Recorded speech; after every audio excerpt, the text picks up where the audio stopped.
Pemirsa, tradisi memasak kanji rumbi, bubur khas Aceh dengan campuran kaya rempah-rempah yang sudah digiling dan ditambahkan sayuran ini memiliki rasa yang enak dan kaya khasiat. Tradisi memasak tersebut hanya ada setiap bulan suci Ramadan di Masjid Al-Mukarramah, Gampung Mulia, Kota Banda Aceh.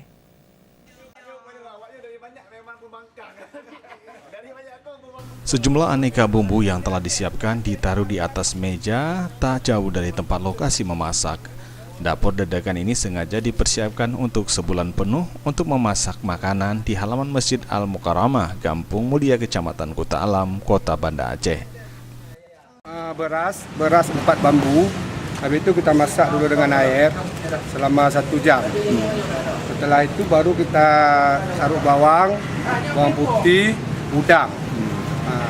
Udang.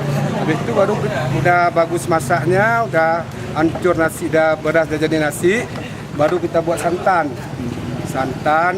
bawang pre dan bumbu-bumbu pewangi yang untuk mengaduk-aduk campuran beras dalam sebuah belanga besar, api agar tidak terlalu besar. Untuk memasak kanji butuh waktu selama sekitar 3 jam. Setelah beras dengan mutu terbaik dimasak menjadi bubur, baru kemudian dimasukkan beragam sayuran secara bersamaan dan rempah-rempah yang sudah digiling sebagai bumbu utama.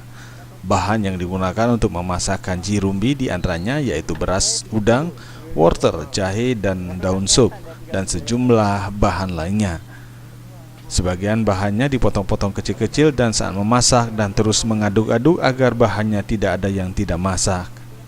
Memasak kanji rumbi sudah menjadi tradisi turun-temurun bagi warga Gampung Mulia, dan kanji rumbi ini sudah dikenal oleh masyarakat Aceh sejak ratusan tahun yang lalu.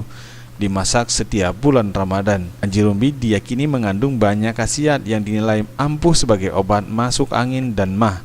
Hal tersebut karena bahan yang digunakan dikenal mujarab untuk menyehatkan tubuh seperti jahe. Seluruh kanji rumbi ini dibagikan kepada seluruh warga. Tim Liputan Aceh TV.